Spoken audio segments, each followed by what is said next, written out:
श्री शिवाय नमस्तुभ्याम। हर हर महादेव। कैसे हैं आप सब।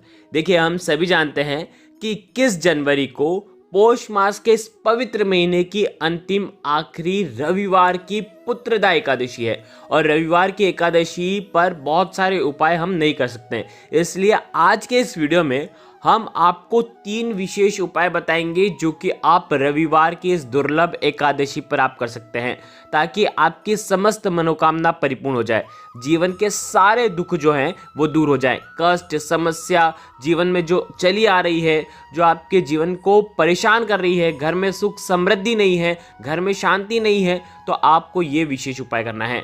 पूज्य गुरुदेव की ही कथा सुन करके समझ करके समझाने का पूरा प्रयास करूंगा, लेकिन उससे पहले आप सभी से रिक्वेस्ट करता हूं, चैनल पर अगर पहली बार आए हैं तो चैनल को जरूर सब्सक्राइब करें और कमेंट में सभी को श्री शिवाय नमस्तुभ्यम जरूर लिखना है। देखिए, आज के इस पूरे वीडियो में हम 3 उपाय के बारे में बात करेंगे, जो कि एकादशी अगर रविवार के दिन आ जाती है तो सबसे ज़्यादा विशेष और खास हो जाते हैं। देखो, भगवान विष्णु को प्रसन्न करने के लिए भगवान विष्णु की तिथि यानी कि एकादशी तिथि, और एकादशी तिथि में कहते हैं ना कि सभी व्रतों में सबसे सर्वश्रेष्ठ व्रत अगर कहा जाता है तो वो होता है एकादशी का। देखो, इसीलिए भाग्य का उदय करने के लिए, भाग्यशाली बनने के लिए, देखो बहुत सारे लोग इतने भाग्यशाली होते हैं कि वो एकादशी का व्रत रखते हैं, और कई कई लोग एकादशी का व्रत नहीं रख सकते, लेकिन कुछ उपाय तो कर सकते हैं, कम से कम भगवान का दर्शन तो कर सकते हैं। इसीलिए कुछ उपाय आज के इस वीडियो में हम आपको बताने वाले हैं जो आपके पितरों को भी तृप्त करने वाले हैं। देखिए, रविवार का दिन है तो पीपल के वृक्ष को ना हम स्पर्श कर सकते हैं, ना पीपल के वृक्ष में हम जल अर्पित कर सकते हैं, लेकिन फिर भी कुछ दिव्य उपाय शास्त्रों में बताए गए हैं जो कि हमारे पितरों को प्रसन्न करेंगे। तो सबसे पहला उपाय, देखो बहुत ध्यान से समझना, सबसे पहला जो उपाय होगा उन लोगों को करना है, ध्यान से सुनना, जिनके जीवन में दुख खत्म होने का नाम ही नहीं ले रहे हैं। जीवन में बहुत ज़्यादा दुख है, जीवन में बहुत ज़्यादा तकलीफ है, खत्म होने का नाम ही नहीं ले रही हैं।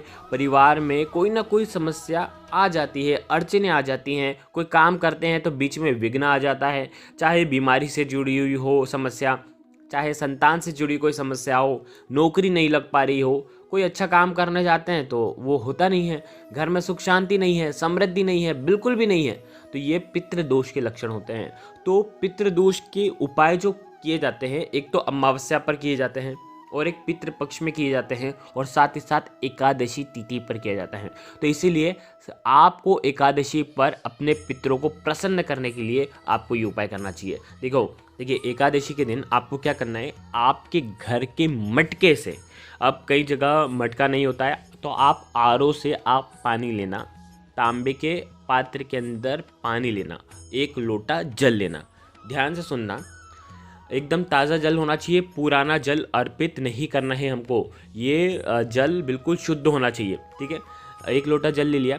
अब आपको इस जल के अंदर गंगा जल की कुछ बूंदे आपको डालना है। अब देखो, गंगा जल अगर आपके पास नहीं है तो आप पवित्र नदियों का जल भी डाल सकते हैं। पवित्र नदियों का भी जल नहीं है तो केवल जल आपके पास जो है वो ही रहने दें, ठीक है। साथ में लेना है एक माटी का, एक मिट्टी का, या तो फिर आटे का दीपक बनाओगे ना तो बिना नमक का आटा मढ़ना और आटे का दीपक तैयार कर लेना, और इस दीपक के अंदर आपको गोल बाती का प्रयोग करना है। दीपक के अंदर आपको गोमाता का यानी कि गाय के घी का उपयोग करना है, गाय का घी नहीं हो। अब ये जो उपाय है, एकादशी के दिन यानी कि 21 तारीख को रविवार के दिन सुबह से लेकर के शाम तक जब आपको समय मिले, आप उस समय ये उपाय कर सकते हैं। आपको ये दीपक और ये तांबे के पात्र का जल जो है, आपको आपके घर के पास में जो भी भगवान शिव का मंदिर है वहाँ पर जाना है, और आपको उत्तर दिशा की तरफ मुख करके, बहुत ध्यान से समझना, उत्तर दिशा की तरफ मुख करके, खड़े नहीं होना है, बैठना है, बैठ करके उत्तर दिशा की तरफ मुख होना चाहिए आपका, और 1 लोटा जल जो है वो भगवान शिव के शिवलिंग पर श्री शिवाय नमस्तुभ्यम का जाप करते हुए या ओम नमः शिवाय का जाप करते हुए आपको पूरा जल देवादिदेव महादेव के ऊपर आपको अर्पित करना है। देखिए क्रम से नहीं करना है, यानी कि पहले गणेश जी, कार्तिकेय जी, ऐसा नहीं करना है। पूरा का पूरा जल आपको भगवान शिव के शिवलिंग पर आपको अर्पित कर देना है। जैसे ही आपने अर्पित करा, जल जलाधारी के वहाँ से आएगा तो जो कोना है वहाँ पर आपका हाथ रखना, ठीक है। आपकी जो भी इच्छा है वो आपको बोल देना है। जो भी आपकी मनोकामना है वो आपको बोल देना है। अब आपको वहाँ से उठना है और नंदी जी, भगवान के सामने जो नंदी जी हैं, नंदी जी के वहाँ पर आपको जाना है और नंदी जी के जस्ट पीछे आपको आना है और पीछे से भगवान शिव को निहारना है और आपको 3 बार स्वधा स्वधा स्वधा, 3 बार आपको स्वधा स्वधा स्वधा बोलना है। और स्वधा मंत्र अगर आपको आता है तो उसका भी जाप कर सकते हैं। देखो, पार्वती माता की जो नानी है उनका नाम है स्वधा, ठीक है, जो कि पितृलोक में निवास करती हैं। और देखो, 1 लोटा जल जिसे ही आपने देवादिदेव महादेव के ऊपर जल अर्पित करा तो संपूर्ण भाग पितरों को प्राप्त हो जाता है, जिससे आपके पितृ जो हैं वो तर जाते हैं। और जब वो तर जाते हैं ना, तो जीवन में जितने भी दुख हैं, तकलीफ है, कष्ट है, समस्या है, बीमारी है, क्लेश है, परिवार में सुख समृद्धि नहीं है, तो वो सब आपकी समस्याएं जो हैं वो दूर हो जाती है। अपनी कामना आपको बोलना है, 3 बार स्वधा स्वधा स्वधा का जाप करना है, मात्र 1 लोटा जल, और आपकी जीवन के पितृ दोष पितृ आशीर्वाद में बदल जाएंगे। जीवन की सारी समस्याएं जो हैं वो पितृ जो हैं वो दूर कर देते हैं। देखो, समय समय पर हमें पितरों को वैसे तो याद करना ही चाहिए, तो इस प्रकार से ये सुंदर सा उपाय करना।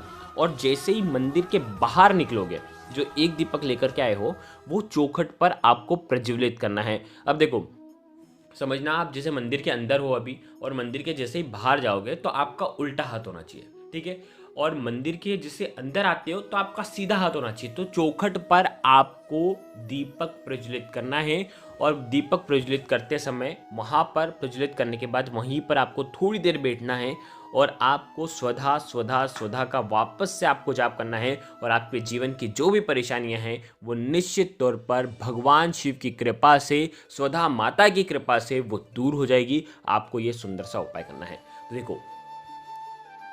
तो देखो ये हो गया पहला उपाय। अब हम बात करते हैं दूसरे उपाय की।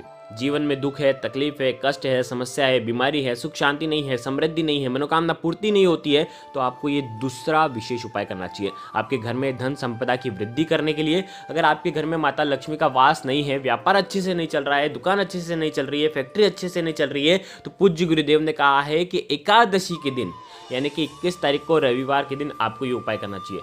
जो भी व्यक्ति, घर की स्त्री हो, नारी हो, बहन हो, बेटी हो, पुरुष हो, बच्चे हो, वो ये उपाय कर सकते हैं। सदैव महालक्ष्मी का वास जो है घर में रहता है। बस एक चीज़ का ध्यान रखना है, आपको क्या करना है, ये उपाय करना है प्रदोष काल के समय। प्रदोष काल का समय क्या होता है? शाम के समय, यानी कि सूर्यास्त से 45 मिनट पूर्व शुरू हो जाता है और सूर्यास्त के 45 मिनट बाद तक रहता है। 1.5 घंटे का समय रहता है प्रदोष काल का। तो आप प्रदोष काल के समय भी आप ये उपाय कर सकते हैं, ठीक है। देखो, आपको क्या क्या चीज़ लेनी है वो समझना। एक लंबी बाती का दीपक लेना है। दीपक तैयार करना है, गाय के घी का दीपक होना चाहिए, लंबी बाती होनी चाहिए, ठीक है। दीपक ले लिया। साथ में आपको लेना है चावल। चावल के 21 दाने या 11 दाने आप चावल के लें और चावल के दाने में हल्दी आपको डाल देनी है और हल्दी से चावल को पीले कर लेना है, ठीक है। 21 दाने या तो 11 दाने चावल के लेना और एक लंबी बाती का दीपक लेना। आपके घर के आसपास जो भी बेल पत्र का पेड़ हो वहाँ पर जाना और बेल पत्र के पेड़ की जड़ में सबसे पहले चावल आपको अर्पित करना है। 11 चावल अर्पित करोगे तो इदम अक्षतम ओम महालक्ष्मी नमः। देखो, वीडियो के अंदर मंत्र आपको दिख जाएंगे। इस प्रकार से जाप करके आपको अर्पित कर देना है मिट्टी में।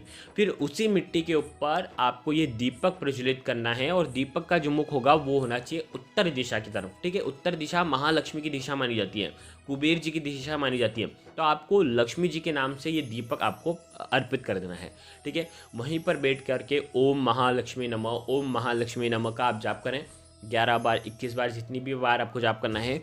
और आपको वहाँ की मिट्टी जो है, थोड़ी सी मिट्टी आपको, रज जो है वो आपको लेना है और मिट्टी को आपको थोड़ी सी मिट्टी लेकर के घर पे आना है और जल में आप घर में एक तांबे के पात्र के अंदर जल लें या किसी भी स्टील के पात्र में जल लें और उस जल के अंदर इस मिट्टी को डालें और इस मिट्टी वाले जल से, बेलपत्र की मिट्टी के जल से आपको इस जल का जो छिड़काव है आपके घर में आपको आपके मुख्य द्वार पर करना है। आप जहाँ कहीं भी धन रखते हैं वहाँ पर आपको करना चाहिए। इस उपाय को करने से आपके घर में जो स्थिर लक्ष्मी का वास नहीं है या कोई या लक्ष्मी जी आपके घर में निवास नहीं कर रही है, तो ये उपाय आपको करना चाहिए। बहुत ही विशेष सा उपाय है जो कि आपके घर में धन समृद्धि को बढ़ाता है। तो ये उपाय भी आप कर सकते हैं। देखिए, अब हम बात करते हैं अंतिम उपाय की, तीसरे उपाय की, जो कि बहुत ही ज़्यादा विशेष है, बहुत ही ज़्यादा खास है। आप जैसे ही, आपको कुछ भी नहीं लेकर के जाना है। अगर आप तांबे के पात्र के अंदर जल लेकर के जाना चाहते हैं तो आप जल भी लेकर के जा सकते हैं। अगर आप कुछ भी नहीं लेकर के जाना चाहते हैं तो आप कुछ भी मत लेकर के जाना, आपको बस भगवान शिव के मंदिर में जाना है। भगवान शिव के मंदिर में जैसे ही जाओगे, आपको सबसे पहले तांबे के पात्र में जो जल लेकर के आए हो, पहले जल अर्पित कर देना। अगर आप जल अर्पित करना सबसे पहले, ठीक है। जल अर्पित करने के बाद आपका जो सीधा हाथ है वो आपको जो शिवलिंग रहता है ना, शिवलिंग का जो जल, जो जलाधारी के वहाँ से जो जल बह करके नीचे गिरता है, वहाँ पर हाथ रखना और अपने मस्तक पर लगा लेना।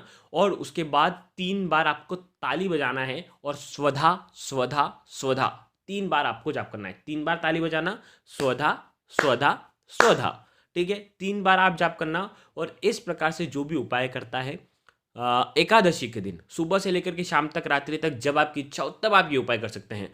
उसके घर से पितृदोष दूर होता है, पितृदोष पितृ आशीर्वाद में बदल जाता है। देखो, अगर आप नहीं जा पाते या आप भूल जाते हैं उपाय करना, तो महादेव का मंदिर तो आपके घर के आसपास होगा ही होगा।